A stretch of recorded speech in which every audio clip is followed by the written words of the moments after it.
So let's get into it. And I thought I would take a couple of minutes up front just to tell you a little bit about the University for Peace that's hosting this webinar before getting into some of the central themes of today. So this is the mission statement of the University for Peace, which is headquartered in Costa Rica, a country that abolished its army now about 60 years ago. And it's a lofty, inspirational mission statement. It's about 60 words long.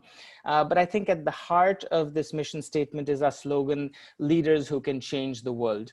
And so within the University for Peace, the Center for Executive Education really tries to offer impactful learning experiences in a flexible format, because the University for Peace offers master's program that typically require kind of a one-year residency in Costa Rica, which is a great thing, but not all of you can do that. So through the Center for Executive Education, we offer flexibility in content and delivery methods. And so we offer, just to give you a quick overview, we have diploma programs in global leadership and social innovation. We do individualized live online workshops, and I'll be telling you about positive leadership today at the end. And then we customize programs. We have a number of partner organizations ranging from the United Nations in Haiti to companies that have names like IBM. So it's just a range of organizations. We work a lot with educators, multilateral agencies, and more recently with corporate audiences too. So basically anyone is fair game. And I thought also I'd give you just a very brief background about myself. These are some images from experiences, people, things that are important to my life and that have shaped me. But I think I want to focus on what's in the middle of this page, this idea of, it's my 6-word sentence, learn and teach what I love.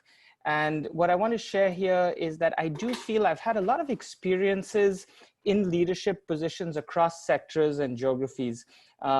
My first leadership position was with the Earth Charter Initiative. It's an international nonprofit, and I was leading their education program. After that, I have held leadership positions in the corporate world. I worked in a corporate private sector, public sector partnership at one of the biggest universities in the US. And I've also, in academia, started and grown a Center for Executive Education. So, and these were across different geographies. However, I must say that, if you look at my 6-word mission statement, the idea is I'm constantly realizing that I have so much to learn about leading, and these experiences, while they've been enriching, have always revealed to me that I'm changing, people are changing, the world's changing, the context is always different. So my fascination with leadership is that there's so much potential to understand the world better, myself better, and people better. And so it's something that I'm fascinated about, and hosting this, even preparing for this, had me, it had me in that learning mode. So that's what I want to say. It's a journey, not a destination. And I'm very much with you on that journey. I find it a fascinating journey to be on. So let me just give you a quick overview of what the plan is for this. We have about an hour together. Let's see, 54 minutes now to be precise. And what I thought I could do initially, just give a little bit of a context setting the stage for the kinds of times we're living in. And then, as you saw in the email, I want to talk about the growth mindset, and then I want to talk about psychological safety, and all of these relating to positive leadership. We do have a 5-week positive leadership live online workshop starting soon. So in 2 weeks almost, to be exact. So I want to spend the last 15 minutes to tell you about that opportunity. And of course, at any time, please feel free to ask questions. But at the end, I can stay on for a few extra minutes if anyone has questions. So does that sound like a good plan? Are you kind of in the right webinar? I hope you didn't go to the wrong webinar. This is about growth mindset, psychological safety, positive leadership, right? So let's get into it. You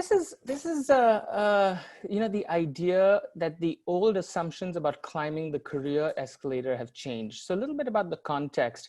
Context is, you know, if we looked at the world, even not so long ago, 30 years ago, if I think about my own father's career trajectory, he had one organization that he spent the majority of his career in. And it was very much this idea of kind of climbing that ladder. And in the last 20 years, I think I've had 6 or 7 different jobs. So this is the kind of context that we're living in. A lot of change, a lot of volatility. Here's a quote from Thomas Friedman. He writes for the New York Times. He's their foreign correspondent. And he says, what every employer is looking for is not someone who can do the job, but someone who can reinvent the job. And the reason he's saying this is that, you know, when we write a job description, it's always in the past.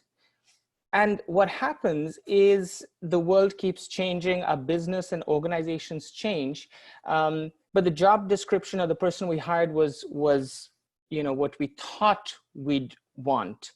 And so what every employer is actually looking for is somebody who can grow, change, adapt, and be valuable given the fact that, you know, things are changing. So I think this is a very interesting thing to think about, is we're never really applying or doing the job we applied for, because by definition that's going to change. And here, just to support that, here's some data. It comes from the Future of Jobs report, and it talks about, it was across leaders in different sectors. You know, they were polled, what are the top skills you think are going to be needed in 2022, which is just a couple of years ago away. And things like creativity, originality, and initiative come up. There's a word missing. Active learning strategies was number 2.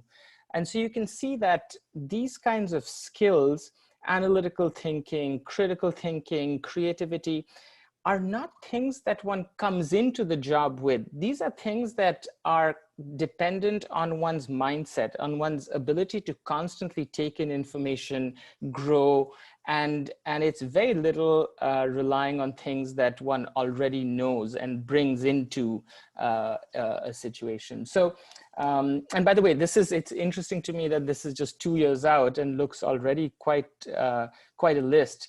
I mean, imagine we're now educating kids who are graduating, let's say from high school.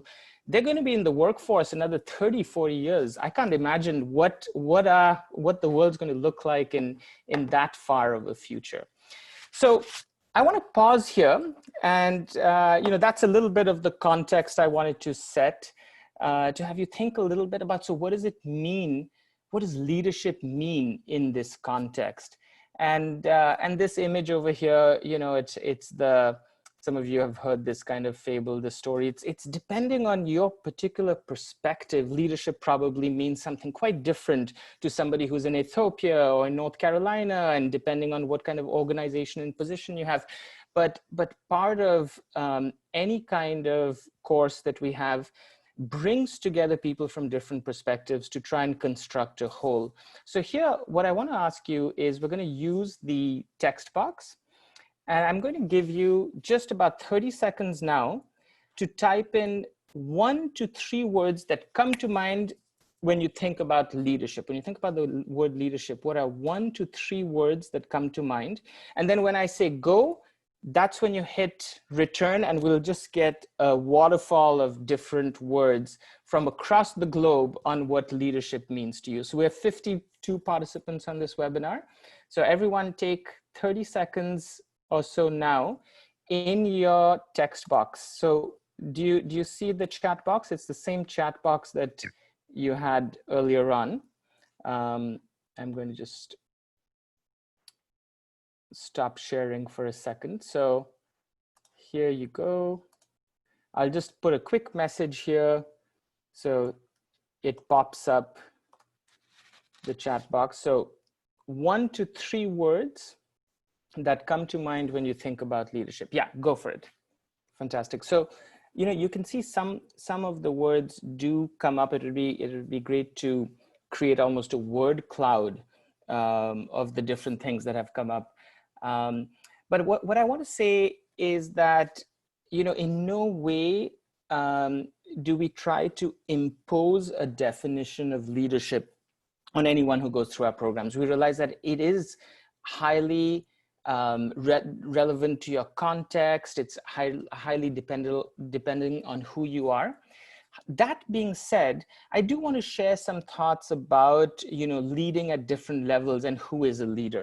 So if you don't mind, it was great to kind of reconnect and see those of you who have your cameras on, but I'm going to go back and share screen for this part, which is, okay, let me see if, are you seeing my screen in full mode, in the large full screen? Give me a quick thumbs up if you are. It is showing full. Full screen, perfect. Okay, so we are all actually leading. We may not be in positions of leadership where we're the team lead or the CEO of a company or whatever the position of leadership is, but we are all leading in terms of every time we open our mouth, every time we write something, every time we do something, we're influencing. And in that sense, our approach is everyone is constantly with that capacity to lead and influence. And we're doing it at different levels. So very briefly, self-leadership is really, other people might use the word, it's some of the attributes of emotional intelligence. It's managing ourselves and our emotions, getting to know ourselves better, understanding our strengths. And this is one level of leadership that certainly we look at in depth in the positive leadership course. The second one is how we interact with people, whether it's teams, our communities, our families. And so that, that aspect of leadership as we interact with others. And then the third level that we look at, and I want to make it very practical. Sometimes I talk about it at a systemic level. We're all part of a larger whole.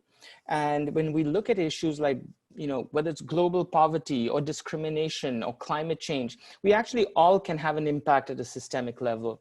But basically, what I want to put it in very practical terms, it's what's the actions that we give ourselves permission to take and do that impact self, people, but also have that kind of global planetary impact. And those are the three levels at which we look at leadership and we think about leadership. So it's very much in keeping with that idea that everyone is a change maker, right? And this notion of everyone being a change maker actually comes from a fascinating organization called Ashoka that works with social entrepreneurs, people who are making change. They've gone from, only special people with special attributes can be these pioneering change makers, to within a couple of decades, they recognize the power of every person being a change maker. And we've definitely subscribed to that kind of ideology or belief. So are there any questions or comments at this point? Let me just have a quick look. There's enough people here that, yeah, I'm going to monitor my text box. Okay. All right. So what I'll do now is I want to go into, I think, two central concepts. Many of you may have heard about them before. One is the growth mindset, very much focused at the individual level.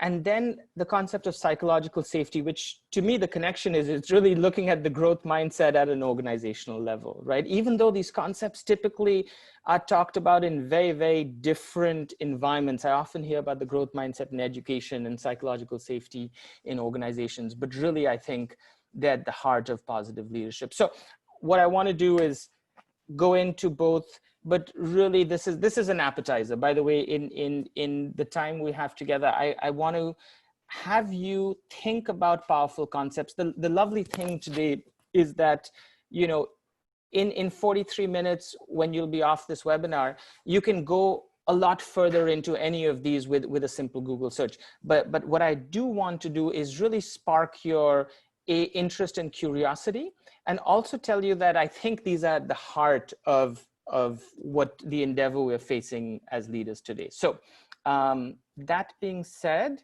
questions? Okay, let's go into it. I'm aware of time, which is why I'm going a little faster than I usually do. So fixed versus growth mindset. comes from the research of Carol Dweck. She's a researcher, psychologist. She's currently at Stanford University, has been there about 16 years now. The fixed mindset model is that our intelligence, our talent is a fixed trait, right? You're smart and talented, and that's great if you are, right? That's that notion. While the growth mindset is this idea that intelligence and talent is a potential that can be developed. Okay, so very different kind of views on talent and intelligence. Now, let me contrast the two mindsets in a few different dimensions. So when faced with challenges, the fixed mindset sees challenges as something to avoid. It's difficult, it's challenging. It could actually reveal that I lack the skill, right? But my fixed mindset tells me that I am skilled. So if there's a challenge, if I'm finding it difficult, I should avoid it. And let me give up something that I'm not good at and kind of narrow. Let's say if I know I'm very skilled with technology, but I'm not being able to work with this new software, then I say, well, that's not part of my, my talent. So you kind of continue to, you put yourself on a very narrow pedestal to maintain your fixed mindset of intelligence or talent. While a growth mindset sees challenges as, wow, this is something difficult, I should embrace it, it's an opportunity to grow. And if I'm struggling with it, I continue because I realize that that's the opportunity to actually expand and grow. What about the notion of effort or hard work? So if if you have a fixed mindset, effort and hard work are necessary if it's for people who are not very good, right? Because if you're good at something, it should come easily. While in the growth mindset, you see effort and hard work as essential and as a path to mastery. How does each mindset respond to feedback? Now, this is what gets interesting. You might now start thinking of people, yourself, other people, when you give feedback to somebody in a fixed mindset, they get defensive, they take it personally, right? It attacks their notion of who they are. While with a growth mindset, that mindset sees feedback as valuable and as a potential to improve. Now, I'm going to put a quick bracket up here. Of course, it depends a lot on how feedback is given, who's giving it. And we do talk a little bit about this idea. One of the leadership challenges that I'm seeing a lot is this ability to give and receive feedback. So that aside, the fixed mindset is defensive, takes it personally, while the growth mindset sees it as valuable. The other thing that I want to point out in the research is that you can be, this is a spectrum actually, even though I'm putting it as a dichotomy, it's really a spectrum. So you might self-identify as, oh yeah, I actually have quite a bit of a growth mindset, but I could do more. The other thing that's really in research, they found out that people have a fixed mindset about certain things and a growth mindset about other areas. I recognize that in myself. I'll share a very quick, embarrassing story. I started playing tennis when I was young. I felt like I had a natural propensity. The first time I remember I hit the ball with the racket, I was like, wow, this is easy. I have a bit of a fixed mindset in tennis. I choke up, I try to win. I don't allow myself to have that growth mindset that I would actually have. I do recognize that I have a growth mindset in many different areas. So you can, even in the same brain, you can have like fixed mindset around certain things. But the research has shown and keeps pointing to the abundance of the growth mindset and how the fixed mindset is so limiting in our ability to develop. By the way, the research, the neuroscience also shows us that our brains are elastic, right? I mean, they can grow, they can develop. What about the F word in the growth and fixed mindset? By the way, the F word refers to failure. I don't know what you were thinking, but that's what I was thinking. So you might say another F word when you fail, but no, it's failure. So The fixed mindset, in the face of failure, blame other people and gets discouraged, right? So failure means it didn't match my abilities, that my mental model of myself. While again, the idea of failure with a growth mindset is, wow, if I failed, that's an opportunity for learning and growth. So failure is actually embraced as an opportunity rather than something that I have to find out and blame somebody else as to why this didn't work out or get discouraged.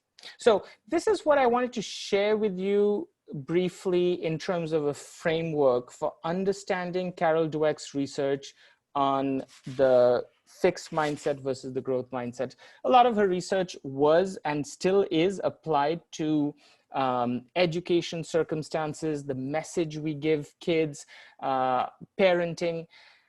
And I think it has a huge potential on organizations and leadership. I think we can think of, just like we think of fixed and growth mindset at an individual level, we can think of cultures and organizations that have a fixed mindset and a growth mindset. So this is where I want to quickly kind of share with you a couple of quotes and then really have you work in small groups to make that connection to leadership. Anyone recognize, I don't know if his name is on the slide, but for anyone who's in education, you may have come across Sir Ken Robinson. He talks a lot about creativity and innovation. And he says, if you're not prepared to be wrong, you'll never come up with anything original, right? That quote is a great advocate for the growth mindset. That means try hard. If you fail, it means that you tried something that was not easy, right? So he's a huge advocate of the growth mindset. And then, so this is the kind of question I want to bring it back to as it relates to you. This is the context we're living in. This slide, by the way, I had in my presentations even prior to COVID-19, but especially in these times, it's even more applicable. So we're living in this idea of a VUCA world, and VUCA stands for it's a volatile, uncertain, complex, and ambiguous world that we're living in. So why should anyone be led by you? How do you have the ability to look into the future in this very, very uncertain world that we're living in and say, oh, we should take this direction or we should do this, right? That's the challenge of leadership today. And so the question I want to ask you is, what are ways anyone on a team can help foster a growth mindset? Because leadership at this time, I would argue even before COVID, but leadership, especially at this time, they don't have clarity of, oh, in 3 years, this is where the world's going to be, or in 3 months, this is what the world's going to be, right? It's a VUCA world. So what needs to happen is there needs to be this idea that we have to foster all the things we talked about in terms of a growth mindset. So what I want to do here is, let me stop sharing. I don't know if some of you have experienced breakout rooms in Zoom, which is this idea of creating small groups. And I'm going to do that right now. It's going to give you an opportunity to connect with people, hopefully that are from people who you've not met before, from other regions of the world. And the question that I'm going to ask you is, firstly, what did you understand by growth mindset, and how does that relate to leadership today? How could leaders help promote a growth mindset? And when I say leaders, I mean you, because I just said that leaders are anyone who can influence, right? So you don't have to be your team leader. You could be the new person on the team. You could be the intern on the team. What are things you could say and do that could help foster this growth mindset, given that nobody knows what's happening a year from now? Is the question clear?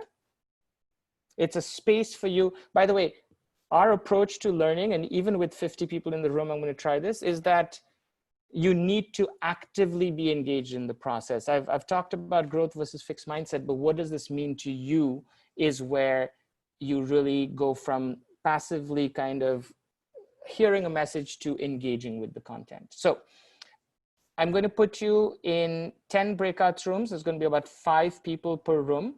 And I'm going to give you, I think just looking at time, yeah, I'm going to give you about, it's going to be 1.5 minutes each or so. So you're going to have 7-8 minutes to talk about fostering a growth mindset on the different teams that you're part of. So when I hit breakout rooms, you're going to get a message that says join breakout rooms. Just say yes so you can join the breakout room. Does that sound good? Great. So welcome back, everyone. Give me a quick thumbs up. How did that go? I know for some of you this was the first time in a breakout room. Others have done it many, many times. Excellent. Excellent. Okay, I'd like to see that. So you know what I want to do is I would love to actually ask each one of you a little bit of highlights from your discussion. However, I want to give you a sense that this is where the limitations of time, I'm going to just make decisions to not do that.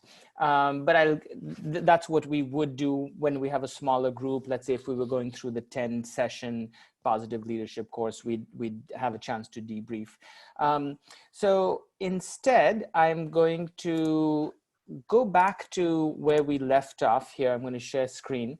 And, you know, one of the ways that leaders really help in terms of developing that growth mindset, I'm going to talk about a few strategies. Some, I'm sure a lot of you talked about different and rich strategies, but first let's take a minute to look at this cartoon. You know, this is an organization that we can make it up. Maybe they were, what were they doing? Maybe they were running workshops, in-person workshops, and then COVID broke. Guess what happened to in-person workshops when COVID broke? They stopped happening, right? We experienced this at the University for Peace. So what if we, you have a group of people sitting around saying, what if we don't change at all and hope that something magical happens? Right? That's the fixed mindset. That's like, no, we've always, things have always worked. We're really good as an organization.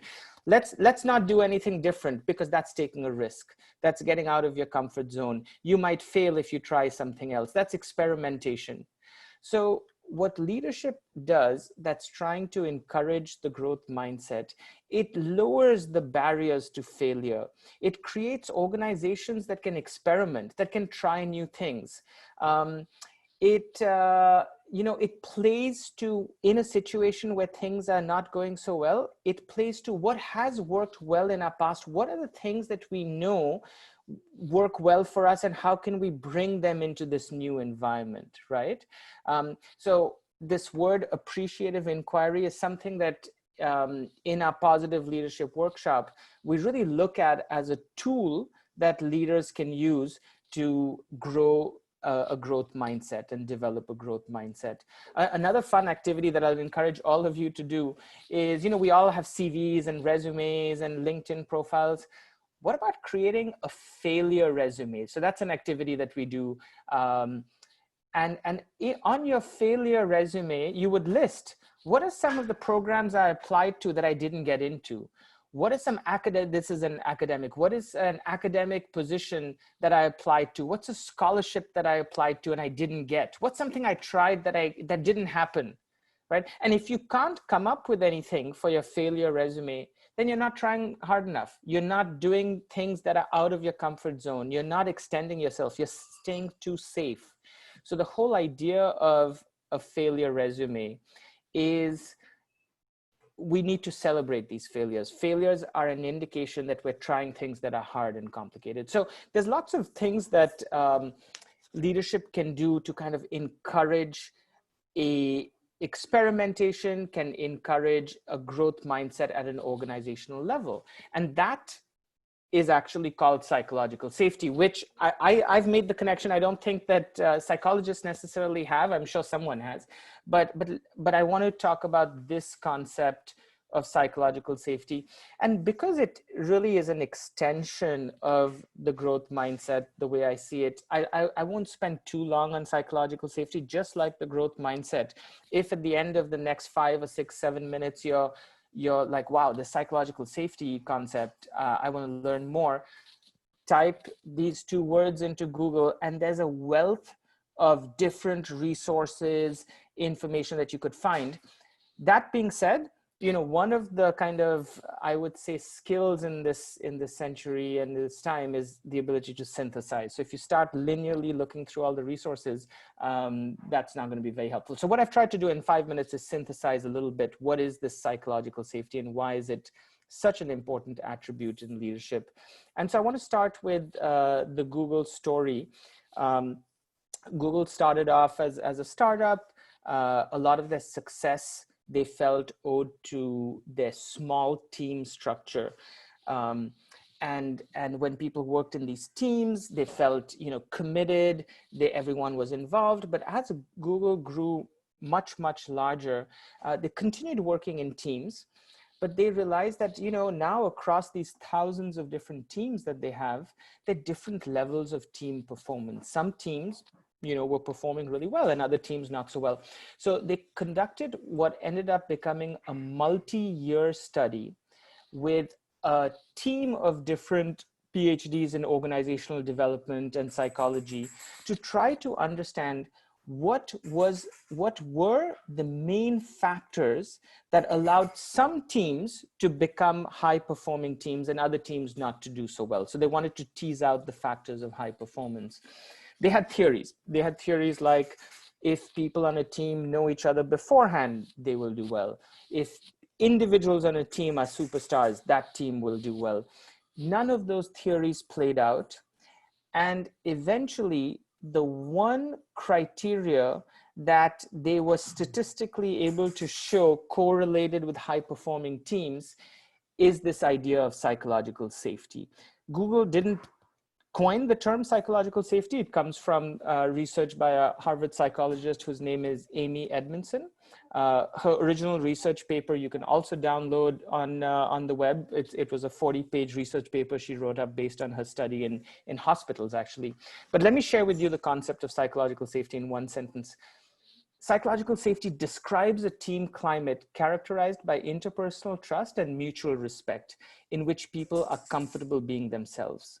In psychologically safe teams, team members feel accepted and respected. This is, again, not a destination. It's a constantly evolving goal, right? You can have a team that was psychologically safe, and then you have a new team member joining, or you have COVID happening and people working from home. But this is how it's defined by Amy Edmondson. And very briefly, you know, what if you don't have psychological safety, right? Which is unfortunately the norm in many organizations. Nobody asks questions because nobody wants to look ignorant. People don't admit those failures because they don't want to look incompetent when something goes wrong. People also shut down when we talk about creativity and innovation. They don't want to offer ideas because they don't want to appear intrusive. And they don't even question the strategy or the status quo because nobody wants to look negative. So when that space to be your full self has not been created, basically it becomes a hierarchy, and teams are not able to really be reach their full potential, right? And a quick, I do, from my first job was in management consulting. So I do like these 2x2 matrices, but this idea of, well, if you create psychological safety, what happens to accountability and results? And here's the 2x2 matrix I wanted to share with you. Really what the goal of psychological safety is to put people into that learning zone. And in the learning zone, you've created psychological safety and you've created accountability, because team members value their work and each other's work. You hold each other to high standards. And so it's not necessarily, oh, I'm in a safe team, so I won't, you know, do the work I said I'd do. No, that that would not be ideal. So people hold themselves to high standards of accountability, having created psychological safety. Unfortunately, a lot of teams are in the anxiety zone would be my guess. So, you know, let's turn to the chat box for a second.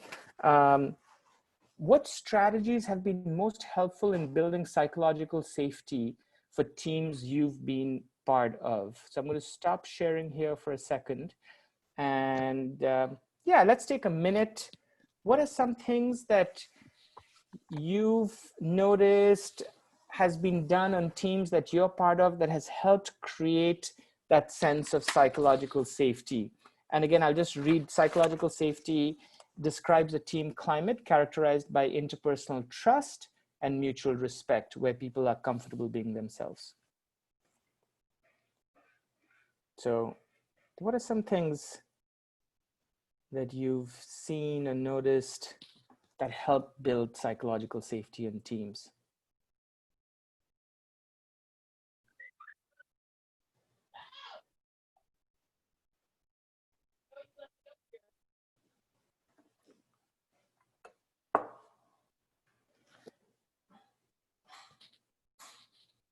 Okay, so I'm going to start reading out a few of them. Getting to know people, breaking bread with them and giving them comfort zone, normalizing risk-taking in a culture of error where error is okay, encouraging failure and resilience, right? Key concepts also in the growth mindset, allowing people to operate in small group settings.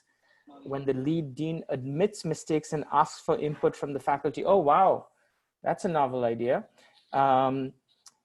So admitting mistakes is this concept of vulnerability. When leadership admits mistakes, it sends a message to everybody, right? That it's okay. Weekly team meetings that start with a check-in on the personal side and then move to professional updates. Nice. Developing empathy at the heart of it. Foster trust and not put anyone on the spot in settings such as meetings. When people share stories of vulnerability, showing interest, right? Just the idea of caring, right? That comes through, feeling that someone has my back. Wonderful, wonderful list here. Inclusion, storytelling, sharing a cut of coffee. Is that a cup? That's probably a cup of coffee. That works really well too. Wonderful. So, you know, to a certain extent, as I scroll through the comments, we get this concept. We understand, we felt places where we feel psychological safety, yet often either it's the pressure people feel or the fact that we have this old image, this 20th century image of leadership where someone has to have clear vision and direction and everyone else will follow them, right? That model has been shown to not work. Great research by Daniel Goleman, author of Emotional Intelligence, says pace-setting leaders, you know, which is I run as fast as I'm running, or leaders who have this command and control model does not work versus these other leadership models of come with me, of creating shared vision. So now that is approximately what I had hoped to share on these two concepts.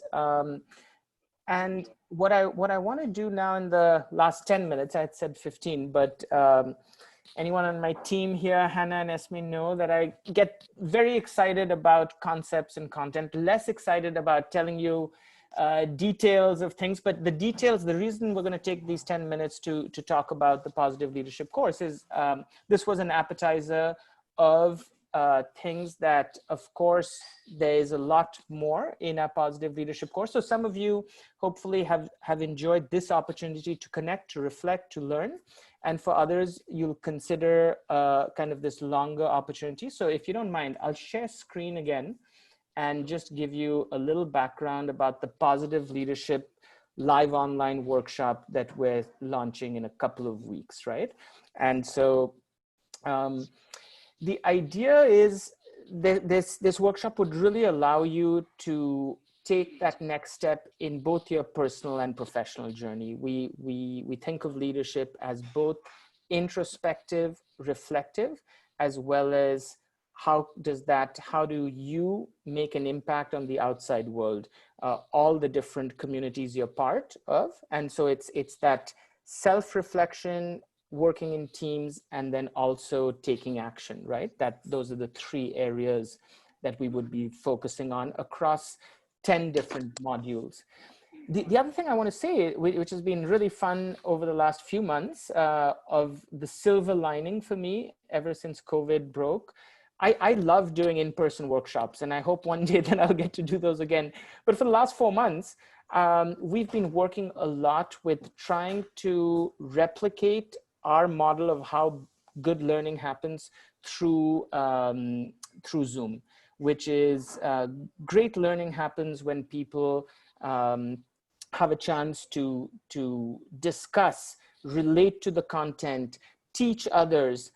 So it's not, this course is designed to really promote these learning strategies that are involving. And you saw a couple of them. Now we have 50 people in the room, so harder to replicate, but with a group size about half the size. A lot of it is framework, let's practice it. How does this relate to your context?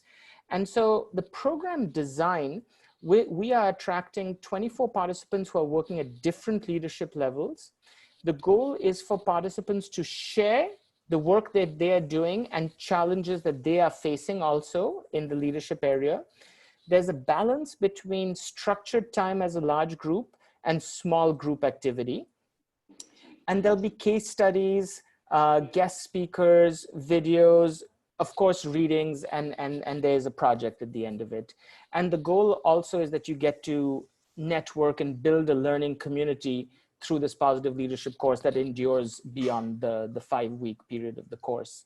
So overall, this course really helps you, this is the framework from Simon Sinek, the Golden Circle. It really starts with, why do you do what you do? So we go into motivation, purpose, and then we talk about how you lead, and then the what is kind of the last circle.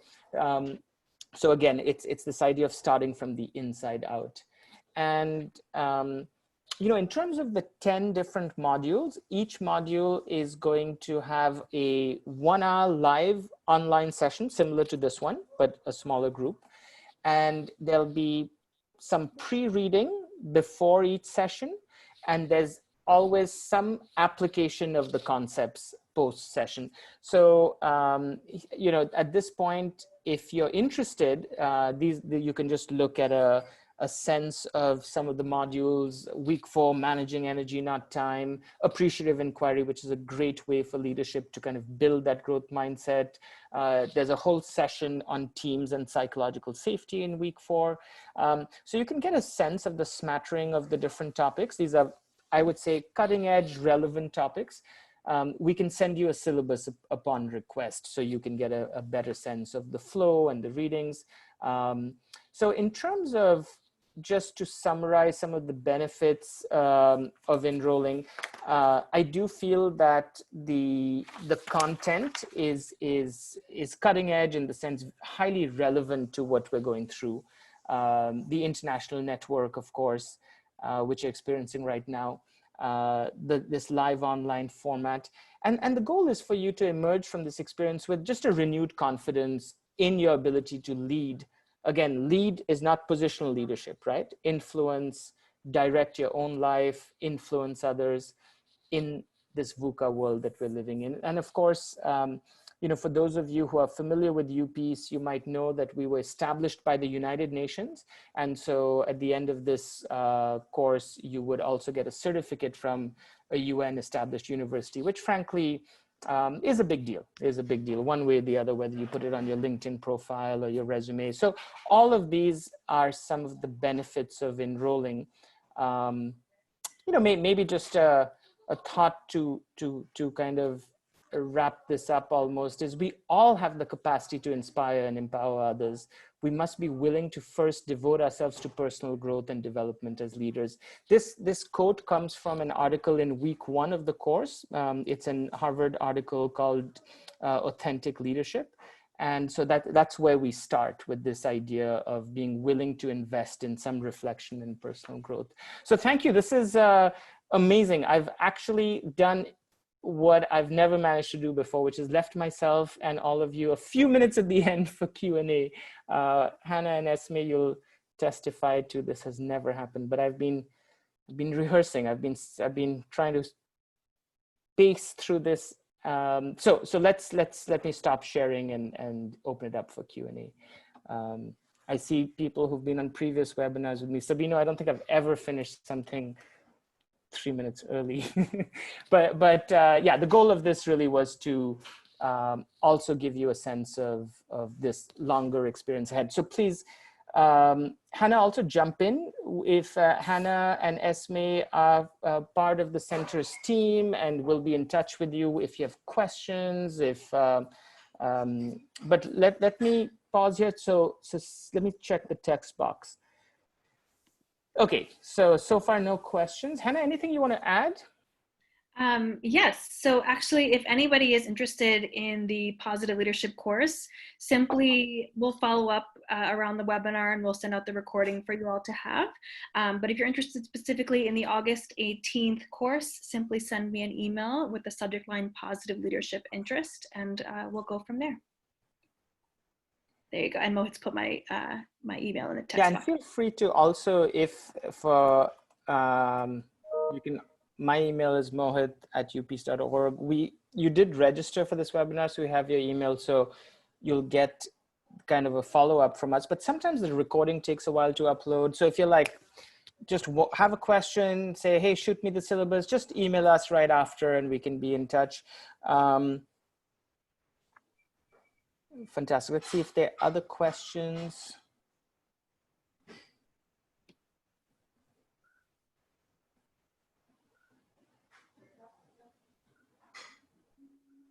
Okay, so Hannah, there's a couple of questions about the pricing of the program. Do you want to talk about through that? Sure. So the price for the 5-week course is $895. So that includes instruction, materials throughout. There are 10 online live sessions, but there's also readings and assignments in between sessions that require 1 to 2 hours of coursework as well. So it's longer than just those 10 sessions. There are a very limited number of partial scholarships available. So if anyone's interested in that, we can have that conversation. Yeah, and I can jump in over here, maybe to add to that. A couple of things. So we're part of a nonprofit institution, and so we did some benchmarking in terms of pricing, and we feel for the quality and rigor that we offer, we are priced lower than other people who are offering comparable experiences. That being said, for some of you, it may not be a possibility. So a few things that we've done. One is we can do payment plans if that works for you. Another possibility is that we have a larger diploma program, and this course counts as 20% of a diploma program, which is a way to kind of get a discounted longer experience if you do this one. And the third one is simply, you've been on this webinar, there are 50 of you, I've seen your face now. I would love to, if you reach out to me and say, Mohit, I'm really interested, I can't afford this, here's why I think I should get a partial scholarship, we'll work with you. I mean, part of our goal is to cover our own costs of operating as a team. We have a small, lean team, and to be able to offer these experiences. So please be in touch, don't let the price dissuade you. That being said, do some benchmarking, and I think you will feel, and our promise is that it's a great return on investment. We wouldn't be doing this if we didn't feel that. So please be in touch if you have further questions on that. There is a question in the chat box from Juan. What are the main obstacles to promote psychological safety? Yeah, that's a great one. I think one of the main obstacles, I would say, is not recognizing that what people are looking for in leadership is creating those kinds of spaces. So there's often a wrong assumption that leaders are supposed to have all the answers, are supposed to set direction, and people want psychological safety there's an erroneous belief that psychological safety is you want to be told what to do, right? People are not dogs. And even dogs, I would argue, don't. So people, there's a lot of research coming out of the field of psychology is we're much more motivated when we feel we're co-creating, where there's a sense of I'm invested in this process and I'm actually shaping the direction. So if we take COVID, for example, and if you don't mind, Hannah and Esme, I'll take our own team. You know, 90% of our work got canceled overnight because we would do face-to-face workshops in Costa Rica. And so we came together as a team in these 3-hour meetings to try to figure out what to do, right? And so once we came up with some ideas and we had direction, we had a high level of buy-in, because it wasn't Mohit saying, guys, I have the answer, this is what we need to do and let's do it fast. I mean, maybe it would be exactly the same direction, but be a completely different motivation. So part of it is, one of the big barriers is leadership themselves don't sometimes understand that the psychological need people have to have a sense of autonomy and purpose beyond being told what to do. We see this in governments, right? I'm living, unfortunately, I shouldn't get into politics, but you know, they're dictators who feel like that's the best form of government. Let me tell you what to do and people will be happy. I mean, no dictatorship is stable, right? I mean, we know that people want a say in their own lives, and that applies to family life, organizational life, and national life. So thanks for the great question.